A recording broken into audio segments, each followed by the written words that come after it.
강원 브리핑입니다. 강원도와 춘천시, 춘천지방법원, 춘천지방검찰청, 강원도개발공사가 청사 이전을 위한 업무 협약을 체결했습니다. 이들 5개 기관은 지난 19일 도청에서 협약을 맺고 춘천지법과 춘천지검 청사 고은리 이전을 위해 상호 협력하기로 했는데요. 강원도는 도청사 고은리 이전과 함께 이 일대 행정복합타운 조성을 계획하고 있습니다. 동해와 강릉에 이어 양양에서도 울릉도를 오가는 여객선 항로가 새로 열립니다. 양양군과 경북 울릉군은 지난 19일 양양수산항에서 울릉 현포항을 잇는 정기 여객선 운행을 위한 업무 협약을 체결했다고 밝혔는데요. 양 지자체는 정기 여객선이 취항하면 일자리 창출과 관광객 유치에 도움이 될 것으로 기대하고 있습니다. 양양군은 이를 위해 해양수산부에 어항개발 기본계획 변경 등 실무 협의를 진행했습니다. 이어 행정 절차를 밟은 뒤 여객터미널 설치와 선사 모집 등을 거쳐 2025년쯤 정기 여객선을 띄운다는 계획입니다. 해외여행을 할 때 식당이나 호텔에서 팁을 얼마나 줘야 할까 고민해 보신 분들 많으시죠? 우리나라에선 익숙치 않은 팁 문화가 국내에서도 늘어나면서 이를 둘러싼 논쟁이 과열되고 있습니다. 카카오 모빌리티는 지난 7월 카카오티 블루에 감사 팁 옵션을 시범 도입한 바 있는데요. 이용자가 서비스에 만족할 경우 직접 추가 팁을 지불할 수 있는 겁니다. 카카오 모빌리티는 택시 기사와의 상생을 위해 해당 옵션을 유지하겠다고 밝혔지만 일부 소비자들은 여전히 이에 대해 반발하고 있습니다.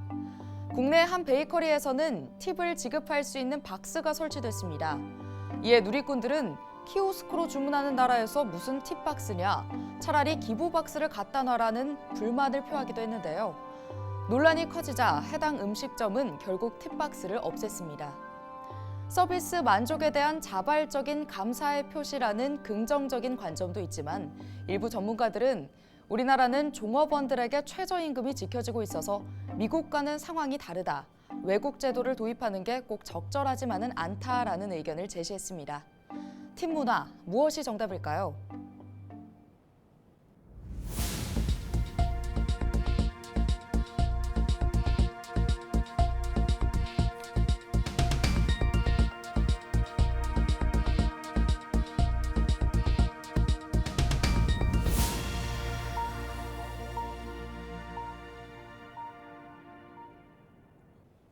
지난 15일부터 열린 2023 원주 기업 종합박람회에 방문객은 소폭 줄고 현장 판매 금액은 증가한 것으로 나타났습니다. 원주시가 집계한 자료를 보면 악천후로 인해 지난해보다 약 5천 명가량 감소한 11,800명의 방문객을 기록했는데요. 다만 현장 판매 금액은 지난해 대비 1,200만 원이 증가한 1억 1,800만 원으로 라이브 커머스 매출을 합하면 1억 3천만 원에 가까운 매출 실적을 달성했습니다.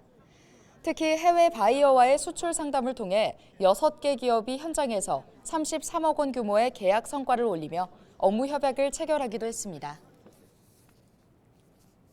원주시가 추석 연휴 기간 생활 폐기물 관리 대책을 추진합니다. 추석 연휴 기간 생활 폐기물은 오는 28일 목요일과 10월 2일, 3일에 수거하고 29일부터 10월 1일까지는 청소 대행업체 휴무로 수거하지 않습니다. 또 추석 연휴 기간 청소 대행업체와 합동으로 기동 처리반을 운영해 생활 폐기물 처리 민원에 신속하게 대응할 계획입니다.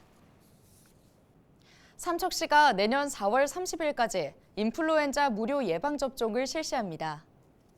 접종 대상은 생후 6개월 이상, 13세 어린이와 임산부, 65세 이상 어르신인데요. 삼척시는 최근 인플루엔자 유행주의보가 발령되면서 접종 기간 내에 가급적이면 예방접종을 완료해줄 것을 당부했습니다. 건강보험 심사평가원이 의료기관별 비급여 진료 비용을 공개했습니다. 심평원의 분석에 따르면 2023년 8월 물가 상승률인 3.4%보다 높게 인상된 비율은 전체 비급여 항목 중 20.8%였습니다. 지금까지 강원 브리핑이었습니다.